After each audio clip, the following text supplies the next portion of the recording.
itu adalah salah satu kawasan di mana ada situs-situs dari kerajaan Arca-Manik gitu ya. Nah itu memang ada hubungannya tadi dengan Skling gitu, karena di tahun 1700 sekitar 1706 itu ada peta di kawasan ini namanya Skling gitu. Nah kalau dari secara makna saja kan, kalau Arca-Manik itu, arca itu kan batu, manik itu hitam gitu ya, batu hitam. Kalau Cikling itu cai itu cai, keling itu hitam. Jadi antara batu hitam dengan air hitam gitu ya. Jadi itu karena memang ciri khas daripada kerajaan Arca-Manik itu, kata kuncinya adalah hitam. Itu dengan adanya penemuan patung gitu ya, patung Batari Durga yang di sekarang itu berada di monumen, bukan monumen, di Museum Nasional Jakarta gitu. Itu seini dengan yang di Kendan, yang di Cicalengka, bentuk itu sama gitu ya. Ini Batari Durga. Nah itu kemudian ada beberapa lagi memang situs-situs yang dari peradaban kuno gitu ya. Misalkan kayak batu yang berbentuk berbentuk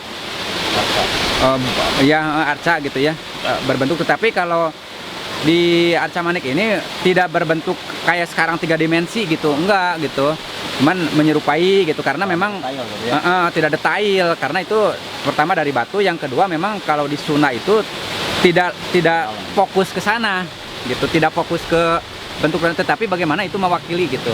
Nah itu mungkin situs-situs yang ada di Arca-Manik. Untuk contohnya sendiri yang masih melekat dan dipercaya sebagai salah satu kebiasaan dari kerajaan Arca-Manik yang masih diimplementasikan oleh warga sekitar itu apa? Salah satunya di sini.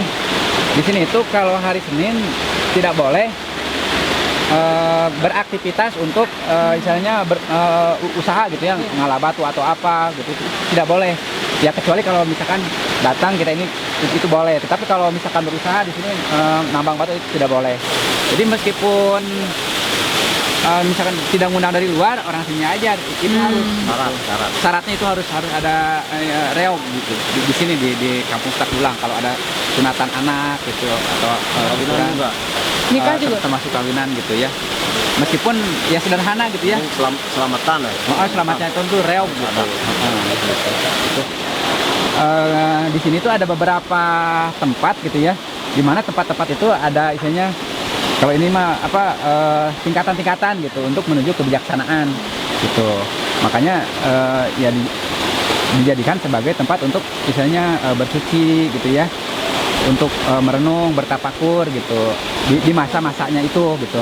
Nah kalau ke sekarang mungkin kalau secara ilmiahnya itu berupa misalnya energi alamnya gitu ya. Secara ilmiahnya itu ada energi alam gitu. Apakah itu dari batunya, apakah itu dari air, karena dengan energi alam itu kan murni gitu, sehingga mengurangi misalnya penyakit atau kekeruhan di pikiran, di hati, itu bisa kayak gitu. Jadi kalau namanya Sanggarung kan kalau ngejar dari bahasa ya, Malidgen gitu, Malidgen ya kan, bisa sebutkan Malidgen kalau Sundanya. Nah itu bisa kan, jadi Sanggarung itu Malidgen segala penyakit reget dengan bahasa Sunda gitu kan, Sanggarung. Sehingga ketika makin lama itu menuju kesucian gitu. Yang di Maranak ada di Arca-Manik yang di atas gitu ya. Kemudian yang tadi di Skling juga, jadi ada beberapa titik gitu, karena secara lebih luas ya, di sekitar Manglayang, Palasari itu kan ada beberapa situs gitu ya, Batu Loceng yang di Sunten Jaya, kemudian di Tagulang, di Cisebel, Cikawari, di Pondok gitu. Jadi ada beberapa titik gitu untuk bagaimana orang itu ya tadi ya, selain untuk mensucikan diri, merenung, bertapakur, tetapi juga memang ada kumpulan-kumpulannya gitu. Jadi kayak sekarang riungan gitu ya, untuk bagaimana belajar untuk menempa diri gitu. Nah itu. Berarti Pak, dari titik-titik itu teh semakin tinggi titiknya semakin suci gitu. Salah satu di antaranya itu. Makanya kenapa kalau di Sunda itu misalkan di puncak gunung misalkan ada patilasan apa Iya. gitu, ada ya termasuk di sini juga gitu. Terus Pak, tadi ada yang patung Batara Durga itu, kan itu tuh ada penemuannya ada di sini satu, ada yang di Kendan satu. Yang di Kenan itu sama gitu ya, bentuknya sama. Cuman kalau yang di Kenan itu lebih detail. Kalau yang di sini itu karena di sini lebih kuno gitu. Tapi ada hubungannya nggak Pak antara penemuan patung yang sama antara Arca Manik sama Kendan? Hubungannya dengan ini, dengan keyakinan atau kepercayaan tempo dulu waktu kerajaan itu berada gitu. Nah, jadi memang satu ini. Gitu. Kerajaan Arca Manik sama Kendan itu sendiri itu ada hubungannya Pak?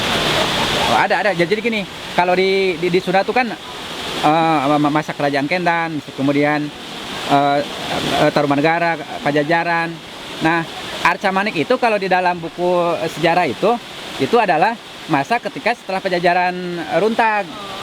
Jadi itu perantara transisi. Kan setelah kerajaan Pajajaran runtag itu ke Sumedang Larang. Itu kan tidak semuanya langsung ke sana.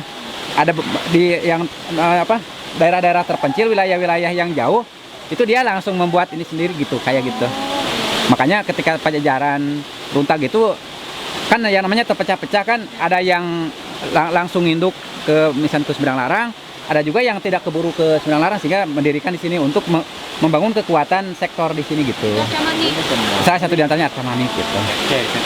Jadi salah satu peninggalan kerajaan Arca Manik. Iya, karena kan tadi ini sebagai benteng pertahanan awalnya. Dari kerajaan Arca Manik itu kan benteng pertahanan. Kemudian sebelum kemerdekaan sampai setelah kemerdekaan kan masih terus. Kayak gini, peralihan dari misalkan dari markasan terus. Meskipun kerajaannya berbeda, pemerintahnya berbeda, tetapi kan si aset-asetnya masih terus gitu. Atau strategisnya masih tetap strategis gitu.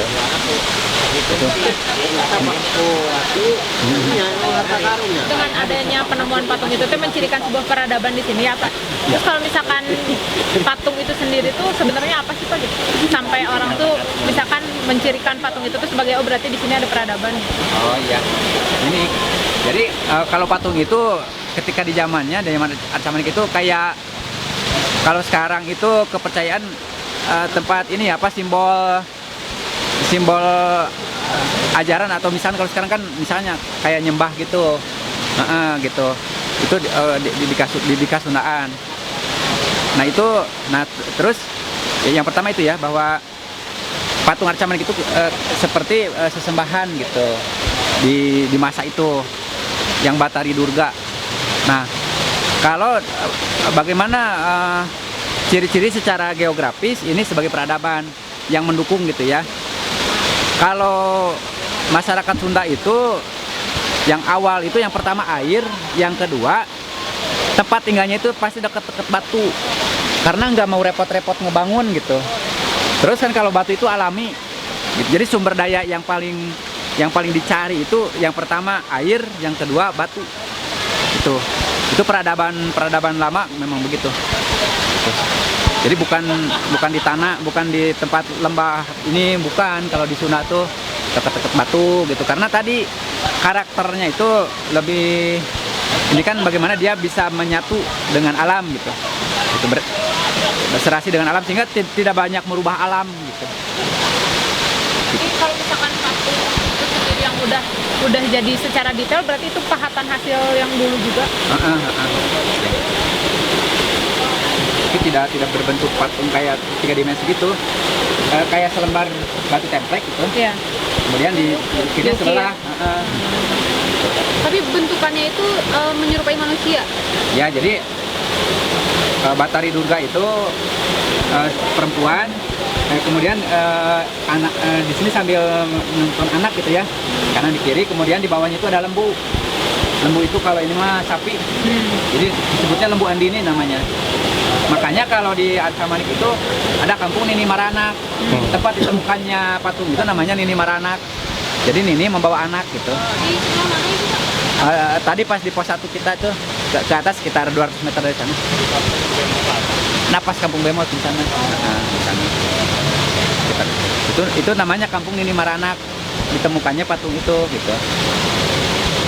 Berarti kan Pak, di sini itu kan ada konsep yang Rama Resi Ratu. Nah berarti Arca Manik itu di resinya. Resi, bukan raja. Gitu. Kalau raja lo kayak kerajaan gitu.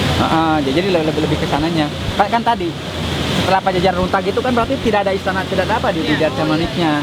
Tetapi bagaimana supaya si nilai-nilai itu tetap terjaga sehingga bikinlah kerajaan tetapi lebih ke resinya gitu. Resi Arca Manik, Karesian Arca Manik. Tempat-tempatnya disebutnya bukan lagi istana atau kerajaan tetapi kabuyutan. Kabuyutan. Untuk patungan tadi itu juga sebagai ini ya Pak, kayak penghormatan kepada leluhur juga, kayak bersyukur karena ada sumber daya batu gitu Pak. Ya, salah satu diantaranya itu, gitu. Salah satu diantaranya, jadi ke leluhurnya iya, tetap. Jadi kalau di Sunda itu Tuhannya itu Tuhan yang Maha Esa satu. Ya. Tetapi itu bagaimana nyampe ke kita itu kan dianggap melalui leluhur-leluhur itu, perantara gitu. Sehingga terus dihormati leluhur-leluhur itu gitu.